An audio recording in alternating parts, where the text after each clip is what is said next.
अस्सलाम वालेकुम नाजरीन। इस एपिसोड के आगाज़ में हम देखते हैं काई कबीले के सरदारी खेमे में खाने का दस्तरखान लगाया जा रहा होता है। मालहून खातून और दीदार खातून खेमे के अंदर दाखिल होती हैं। मालहून पूछती, दस्तरखान में कोई कमी तो नहीं है ना एराज खातून? तो एराज खातून कहती, नहीं मालहून खातून। तो हलीमा कहती, कैसे नहीं है? मेरे भाई नहीं है, मेरी बहनें नहीं है। तो दीदार कहती, बिल्कुल, फातिमा खातून पहाड़ों से कब वापस आएंगी? हमारी आंखें उन्हें तलाश कर रही हैं। मालहून कहती, जल्द ही, वो एक अहम काम निपटा रही है। आप जानती हैं कि वो काम को खत्म किए बगैर नहीं छोड़ती। हलीमा कहती, मेरी बहन को अब आ जाना चाहिए, मैं अकेली शिकार पर नहीं जा सकती। तो मालहून कहती, जल्द ही तुम अपने शोहर के साथ शिकार पर जाओगी, अपनी बहन के बगैर भी तुम अकेली नहीं रहोगी। यह सुनकर हलीमा हैरान होती है। तो मालहून कहती, तुम इतना हैरान क्यों हो? तुम्हें इस बात पर हैरान होना चाहिए कि मैंने पहले इसका जिक्र क्यों नहीं किया। तुम और फातिमा दोनों शादी के काबिल हो चुकी हो। दीदार खातून जल्द ही तमाम सरदारान की खवातीन को हमारे कबीले में मदऊ करेंगी और मैं इनके बेटों में से सबसे मुनासिब का इंतखाब करूंगी। तो हलीमा कहने लगती है, मेरे बाबा।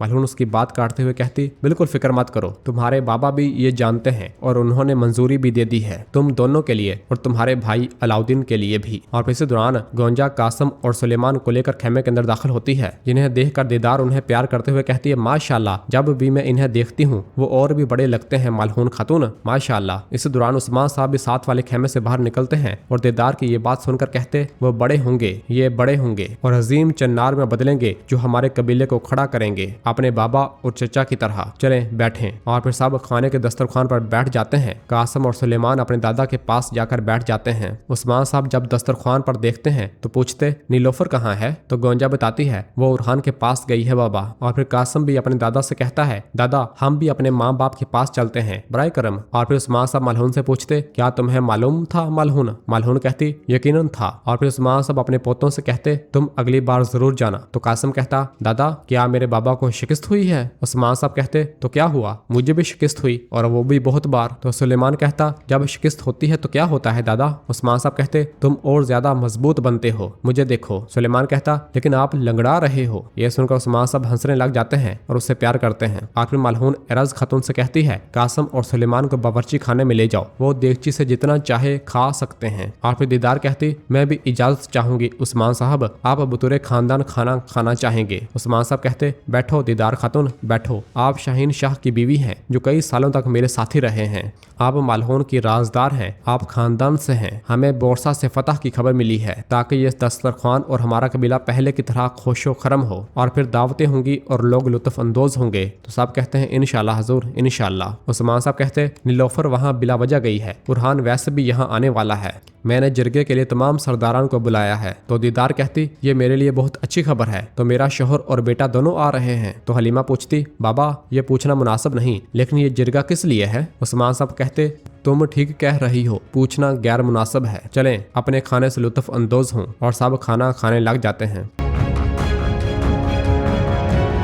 जबकि इधर करारगाह में हम देखते हैं कि अलाउद्दीन अपने खेमे में मौजूद कुछ लिख रहा होता है। तो इस दौरान शाहीन साहब इजाजत लेकर खेमे के अंदर दाखिल होते हैं और आकर सलाम करते हैं। तो अलाउद्दीन साहब कहते हैं, वालेकुम सलाम। शाहीन साहब की नजर जब उस कागज पर पड़ती है जिस पर अलाउद्दीन साहब लिख रहे थे तो अलाउद्दीन साहब कहते, हर रोज चंद सतूर ही सही मैं मुहासरे के दौरान का अहवाल लिखता हूँ ताकि ये मुस्तकबिल में मेरे बच्चों के लिए यादगार और रहनुमा साबित हूँ। तो शाहीन साहब कहते, आज लिखी जाने वाली सतरें सबसे मुश्किल होंगी, हम सब के दिलों में गम की आग भड़क रही है। है उस्मान साहब के दिल में भी बगैर किसी हासिल वसूल के कुरान साहब को खोने का गम, इसलिए वो जिरगा बुलाए हुए हैं। तो अलाउद्दीन साहब कहते, आप क्या कहना चाहते हैं शाहीन साहब? तो शाहीन साहब कहते, ये पेशरफ्त भलाई का पेश खेमा नहीं है अलाउद्दीन साहब। तो अलाउद्दीन कहता, मेरे बाबा जंग और जिरगा दोनों में अपने दिमाग और दिल को हम आहंग करने की महारत रखते हैं, आप तवील अरसे से उनके साथ हैं, मेरे जितना तो आप भी जानते हैं, क्या ये सच नहीं है? तो शाहीन साहब कहते, तुम्हारे भाई को पहली बार शिकस्त हुई है अलाउद्दीन, तुम्हारे बाबा बहादुरी में तुम्हारे भाई पे और जहानत में तुम पर भरोसा करते हैं और ज़ाहिर है कि बोरसा को फतह करने का वाहिद तरीका जहानत को बहादुरी से बढ़तर रखना है, तुम्हें इस फरीजे का तलबगार होना चाहिए। तो अलाउद्दीन कहता, मेरी जिम्मेदारी शाहीन साहब, मेरे बाबा जो कहेंगे इसे पाया तकमील तक पहुंचाना है। शाहीन साहब कहते, हम सब के लिए ऐसा ही है, लेकिन जिरगा मुशावरत से ताबीर है, अगर फैसला ही सादर करना होता तो वो हुक्म दे देते, ज़ाहिर है कि वो सुनना सुनाना और जानना चाहते हैं, तुम जो भी कहोगे और जो भी करोगे मैं तुम्हारे साथ हूँ। और ये कहकर शाहीन साहब वहाँ से रवाना रवाना हो जाते हैं और अलाउद्दीन साहब सोचने लग जाते हैं। जबकि इधर काई कबीले के सरदारी खेमे में हम देखते हैं कि उस्मान साहब अपने बिस्तर पर सो रहे होते हैं कि वो ख्वाब देखते हैं। जैसे भी अपनी आंखें खोलते हैं तो उनके सामने उरहान साहब होते हैं। उस्मान साहब जैसे ही दिया उनके सामने करते हैं और अपने बेटे उरहान को देखते हैं। उरहान कहता, क्या हम अल्लाह के लिए जानवर नहीं कुर्बान करेंगे बाबा? और उस्मान साहब उरहान के हाथ में एक रस्से को देखते हैं जबकि दूसरे हाथ में खंजर को देखते हैं, जिसे देखकर उस्मान साहब घबरा जाते हैं और ये देखते साथ ही उस्मान साहब की आंख खुल जाती है। जबकि दूसरी जानब उरहान साहब भी इसी तरह का ख्वाब देखते हैं और दोनों अपने बिस्तर से उठ खड़े होते हैं और निहायत परेशान हो जाते हैं। उधर नीलोफर जब उस उरहान साहब को इस तरह परेशान देखती है तो वो उरहान साहब के पास आती है। जबकि इधर मलहून खातून उस्मान साहब को इस तरह परेशान हालत में देखती है तो वो भागती हुई उस्मान साहब के पास आती है। दोनों अतराफ की खातून अपने शोहरों से ख्वाब पूछती हैं। उरहान बताता है, मैंने एक ख्वाब देखा है। उस्मान साहब बताते हैं, मैंने अपने उरहान को ख्वाब में देखा है मलहून। उरहान बताता है, मेरी गर्दन पे खंजर रखा गया। ये सुनकर नीलोफर बहुत ज्यादा परेशान हो जाती है। जबकि इधर उस्मान साहब मलहून को बताते हैं, मैंने अपने उरहान को पत्थर पर रखा है, मैंने इसकी जानब से दिया गया खंजर ही इसकी गर्दन पर रखा है। जबकि उधर नीलोफर उरहान से पूछती है, क्या खंजर ने काटा? इधर मलहून उस्मान साहब से पूछती है, बताओ उस्मान, क्या तुमने खंजर से काटा?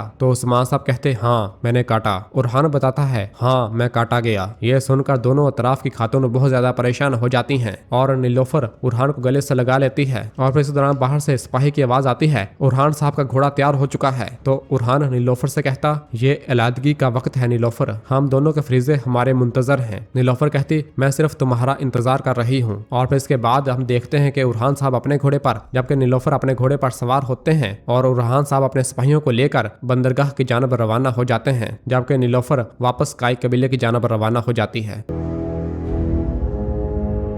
नाजरीन, फिर इसके बाद अगली सुबह हो जाती है। हम समुद्र के किनारे एक छोटी सी चिरागगाह देखते हैं जहां पर बाज़ंतीनी सिपाही गाड़ियों पर सामान लाद रहे होते हैं। उरहान साहब अपने सिपाहियों के हमरा वहां पहुंच जाते हैं और चुपके से उन्हें देखते हैं। दुमरल पूछता, हमारा यहाँ क्या काम है हजूर? उरहान कहता, हमारी आंखें और कान हर जगह है, काफिर ये जानते हैं। वो बंदरगाहों को तरसील के लिए इस्तेमाल नहीं कर सकते, वो दिन के वक्त दरवाजा खोलने का खतरा मोल नहीं ले सकते। हम इन्हें देख रहे हैं, वो आज रात ये काम खत्म कर देंगे। तो बालाबान कहता, उन्हें रात को सही जगह पर लंगर अंदाज होने के लिए चिराग की जरूरत होती है, चिराग खाना जैसी किसी चीज की। तो उरहान कहता, लेकिन ये इस तरह नहीं है बालाबान, ये एक सियाहती चिरागगाह है। हम चिराग खाना के लिए एक ऐसे मुंतजम की तलाश में हैं जो इन साहलों को अच्छी तरह जानता हो। तो बालाबान पूछता, हमें ऐसा मुंतजम कहाँ से मिलेगा? उरहान साहब पूछते, तुम्हारा क्या ख्याल है? तो खलील कहता है, चिराग खाना में। उरहान कहता, बिल्कुल, अब देखते हैं कि क्या ये सच है। इस दौरान उनकी नजर चिराग खाना से निकलते हुए एक शख्स पर पड़ती है जिनके साथ बहुत से बाज़ंतीनी सिपाही भी होते हैं। और फिर उरहान साहब दुमरल और बालाबान से कहते हैं, चलो शाबाश। दुमरल और बालाबान उठकर एक जानब चले जाते हैं जबकि उरहान साहब और बाकी सिपाही दूसरी जानब। और इस तरह वो आगे और पीछे दोनों अतराफ से बाज़ंतीनी सिपाहियों पर हल्ला बोल देते हैं और अपने तीरों के निशाने उन पर तान कर उन्हें मौत के घाट उतार देते हैं। बाकी बच जाने वाले बाज़ंतीनी सिपाहियों पर दुमरल और बालाबान हमलावर हो जाते हैं और दोनों बहुत ही जल्द मौत के घाट उतार दिया जाता है। दो बाज़ंतीनी सिपाही जब उस चिराग खाना की हिफाजत कर रहे होते हैं तो खलील अपने तीरों के निशाने से उन्हें भी मौत के घाट उतार देता है। और इसके बाद वो चिराग खाने वाला आदमी जैसे ही भागने लगता है तो दुमरल और बालाबान पीछे से उसे पकड़ लेते हैं और उसे दबोच लेते हैं और उसे पकड़कर उरहान साहब के पास खींचते हुए लेकर आ रहे होते हैं। तो वो आदमी कह रहा होता है, रहम करें, मेरी जान बख्श दें, मैं मासूम हूँ, मैं बेगुनाह हूँ। उरहान साहब कहते, मासूम हो या नहीं ये बात छोड़ो, तुम चिराग खाना के मुंतजम हो या नहीं ये बताओ। तो वो आदमी हाँ में इशारा करता है। उरहान साहब कहते, तुम बंदरगाह के करीब लंगर अंदाज होने वाले बहरी बेड़ों को रास्ता दिखा रहे हो, इस बार वो फौजी इन्हें कहाँ ले जा रहे हैं, हम उन्हें लेकर जाएंगे। तो वो आदमी कहता, मैं नहीं जानता। यह सुनते साथ ही बालाबान और दुमरल जैसे ही उसकी गर्दन पर अपनी तलवार रखते हैं तो वो आदमी डरते हुए कहता, ठीक है, मैं बताता हूँ,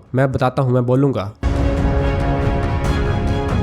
और नाजरीन, इसी जगह पर एपिसोड खत्म करते हैं। मिलते हैं बहुत जल्द अगली एपिसोड के साथ। वीडियो को लाइक कर दें और जिन दोस्तों ने अभी तक चैनल सब्सक्राइब नहीं किया वो जल्दी से चैनल सब्सक्राइब कर दें और बेल आइकन यानी घंटी वाले निशान को भी प्रेस कर दें ताकि आने वाले एपिसोड्स आपको आसानी मिल सकें। दुआओं में याद रखें। अल्लाह हाफिज।